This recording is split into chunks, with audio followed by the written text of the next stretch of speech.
Willkommen zu Frequent Traveler TV, heute wieder mit einer frisch gepressten Sendung. Themen, die wir für euch haben, sind: Lufthansa startet mit Starlink durch. Dann haben wir eine Verzögerung bei Lufthansa Miles & More, und zwar bei den Green-Tarifen, die man retro buchen kann. Heißt also, der CO2-Punkte-Bonus dauert noch ein bisschen. Und wir haben ein Thema, und zwar Lufthansa sagt, sie würden durch den Sommer streikfrei kommen. Also erstmal weiter, Restsommer ist ja Endsommer fast irgendwie. Das schauen wir uns nochmal an. Ihr denkt dran, wie immer den Kanal zu abonnieren, die Glocke anzumachen, ein Like dazulassen, aber auch aufs School zu kommen und zu kommentieren. Ganz wichtig natürlich auch Like und so weiter, ihr kennt das ja.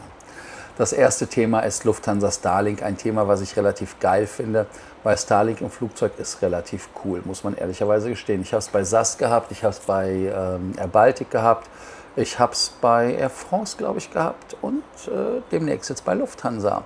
Und zwar am 19. August 2026 soll erstmals ein Lufthansa-Flugzeug mit aktivierten Starlink-Internetzugang in den Liniendienst gehen. Den Anfang macht ein Airbus A320neo, der Kernmarke, also der Lufthansa Classic. Bis 2029 will die Lufthansa Group 850 Flugzeuge mit dem neuen Internet ausstatten. Das Internet soll für alle Statuskunden und Passagiere mit kostenlosen Travel-ID ohne Aufpreis nutzbar sein. Ist Starlink nicht verboten, weiter zu verkaufen? Gucken wir uns mal an. Weil wenn man sich wieder einbuchen muss, und ich musste mich, als ich jetzt aus Frankfurt bis nach München zurückgekommen bin, musste ich mich ja auch im Internet anmelden, wieder mit der Travel-ID. Bei SAS meldest du dich einfach an im Internet und du bist drin. Also da gibt es kein großes Rumgeschisse, um es mal so zu sagen. Ist halt wieder Lufthansa. Lufthansa verspricht eine Verbindung, die in vielen Fällen schneller ist als das Internet zu Hause oder im Büro. Passagiere sollen damit Webseiten ohne lange Ladezeiten öffnen können, Videos und Musik streamen, Firmennetz arbeiten, größere Dateien übertragen, auf eigenen Geräten produktiv arbeiten können. Und damit ist es natürlich ein großer Fortschritt zu den bisherigen Bordverbindungen. Also das heißt, E-Mails, Bilder und gleichzeitigen Nutzern dann von gefühlten 30 Leuten, dann ist das Ding am Limit. Ja, der Ausbau beginnt natürlich mit der 320er Flotte. Anschließend sollen Flugzeuge von Swiss, Austrian, Brussels folgen. Nach Lufthansa-Angaben existieren bereits Planungen für sämtliche Konzern-Airlines. Die Installation erfolgt natürlich während der normalen Wartungsarbeiten. Macht natürlich keinen Sinn, da jetzt ein Flugzeug extra wegen Starlink rauszuholen. Das reduziert zusätzlich die Ausfallzeiten, verlangsamt aber natürlich den Ausbau. Denn wenn wir uns gucken, dass die Flugzeuge erst umgebaut werden, wenn ein Wartungstermin da ist, ist natürlich doof. Und deshalb ist das Ziel mit 2029 auch relativ sportlich nicht gefasst, aber trotzdem so, dass man sagen kann, das ist in Ordnung, weil 850 Flugzeuge können ja selber teilen. Heißt also, über 3 Jahre hinweg müsste man dann also jeden Tag mindestens ein Flugzeug umrüsten, und das ist natürlich schon ein Aufwand. Ja, dabei unterscheidet sich die Arbeit je nach Flugzeugtyp, vorhandener Internetanlage und natürlich der notwendigen Zulassung. Kostenlos ist es aber nur mit einer Lufthansa Travel ID. Also das heißt jetzt einmal Statuskunden, aber auch Passagiere mit einer Lufthansa Group Travel ID. Das heißt also natürlich, dass man kostenlos nach der Registrierung ist. Lufthansa erhält im Gegenzug ein klar zugehöriges Profil und zusätzlich Daten über die Reise- und Produktnutzung. Dann gibt es ein bekanntes Konzept hinter dem digitalen Couch-Konzept.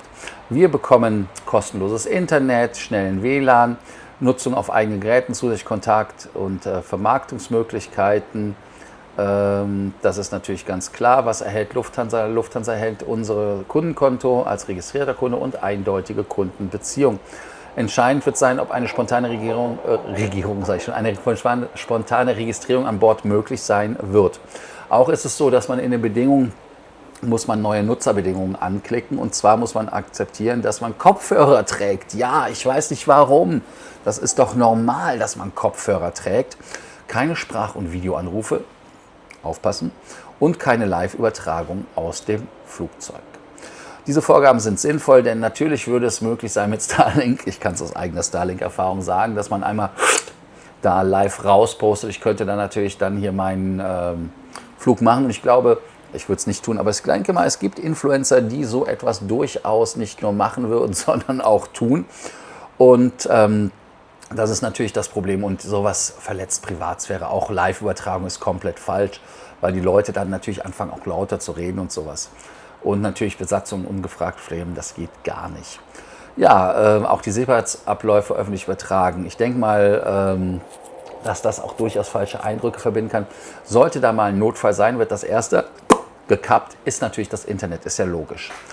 Die Frage ist natürlich, ist Lufthansa Vorreiter? Nein, Lufthansa ist nicht Vorreiter, weil ich hatte ja schon berichtet, Air Baltic, die waren übrigens die ersten in Europa, haben es gehabt. Dann Air France, United, American, Hawaiian, Qatar und Emirates haben Starlink zum Beispiel. Die Frage des Startzeitpunkts ist natürlich bei Lufthansa nicht das Besondere, aber die Masse an Flugzeugen, 850 Flugzeuge, das muss man natürlich schon mal sagen.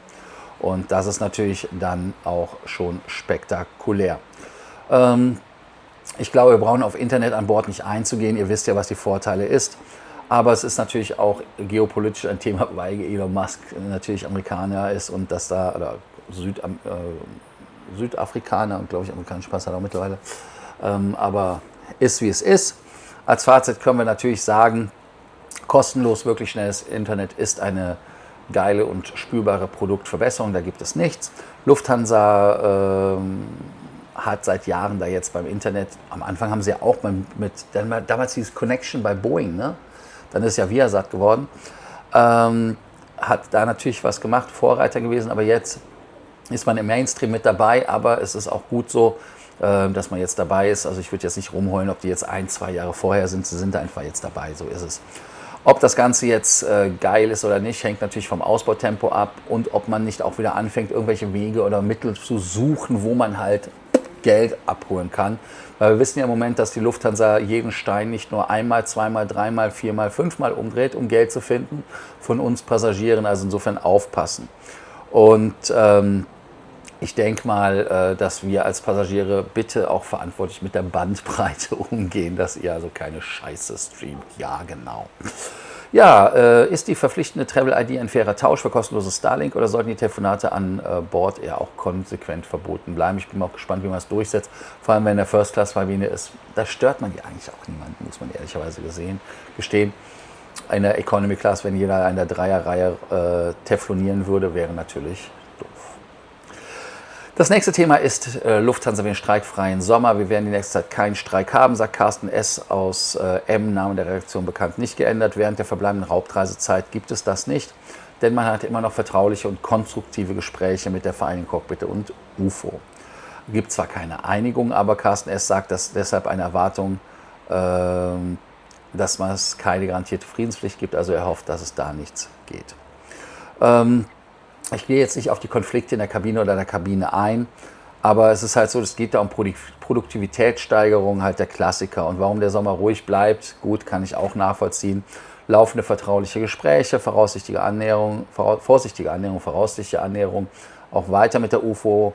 Und natürlich die Aprilstreiks haben schon einen wirtschaftlichen Schaden hinterlassen. Die Lufthansa hat da ja gut Federn gelassen. Ja, als Fazit kann man natürlich sagen, dass ein streikfreier Sommer nicht nur zu wünschen ist, sondern auch durchaus plausibel ist, wenn man die ganzen Themen sich anschaut. Es ist zwar eigentlich, die Auseinandersetzung wurde nicht gelöst, aber man ist halt im Moment an einem Tisch und redet. Und das ist ganz, ganz wichtig aus meiner Sicht. Dann muss man natürlich auch hier sagen, dass der Kernkonflikt bei der Lufthansa der ist, dass man Wachstum spricht gegen Produktivitätssteigerung, während die Beschäftigten fürchten, trotz Zugeständnissen weitere Flugzeuge und Arbeitsplätze an andere Konzern-Airlines zu verlieren. Frage des Tages wäre hier, glaubt ihr Spors Streikprognose oder sollte Lufthansa verbindliche Wachstumszusagen für die Kernmarke machen? Das war ja damals PPV, ne? Zum Beispiel. Dann haben wir noch ein Thema, was uns Vielflieger und Vielreisende betrifft. Das ist die CO2-Vermarktung. Und der Punktebonus verzögert sich. Meister verschiebt die Wiedereinführung seiner nachträglich buchbaren CO2-Einsparpakete erneut. Das seit März pausierte Angebot soll nun im September 2026 zurückkehren. Damit kann man natürlich geil schon absolvierte Flüge zurück mit Punkten bedienen mit der CO2-Abgabe dafür. Und damit könnt ihr natürlich dann die Qualifying-Punkte haben und euren Status sichern. Warum sich der Start aber wieder verzögert bis September ist so, dass es technische Umsetzung Probleme gibt mit den Schnittstellen und die funktioniert nicht zuverlässig Und deshalb ist es auch gut, dass man das nicht anbietet, weil nur wenn es zuverlässig funktioniert, sollte man es auch anbieten. Denn erst wenn die Zahlung und alles ordentlich zugeordnet werden kann, mehrere Flüge gemeinsam verarbeitet werden können, Premium-Line richtig gut geschrieben werden, Points und Qualifying Points korrekt berechnet werden und natürlich die richtige Statusjahrzuordnung erfolgt, dann macht das Ganze Sinn.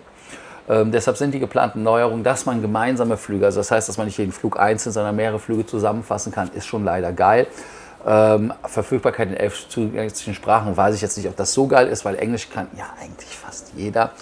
Aber auch die bessere technische Vorbereitung, denn die Lufthansa hat ja die weltbeste IT, in der Lufthansa weltbesten IT, man hat ja One IT, ne? Und natürlich zuverlässige automatische Gutschriften. Damit ist das Statuspunkte gegen Geld-Prinzip ja wieder da.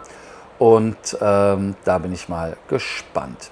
Ja, Fazit. Da wollen wir einfach noch taktische Bedeutung. Für den einen oder anderen ist es halt ein Weg, um nochmal einen Status zu bekommen, ohne dann zu fliegen, wenn ein paar Punkte links und rechts fehlen. Also, der Fazit ist natürlich, dass die Verschiebung peinlich ist, aber vertretbar, denn wenn Miles & More wirklich falsche Gutschriften verhindert, ist das positiv.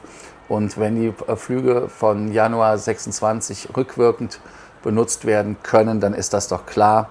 Also ab Januar 2026 rückwirkend. Ob das jetzt passiert oder im September, ist ja wurscht am Ende des Tages. Und deshalb ist die Funktion mit dem Bundeln ja auch geil.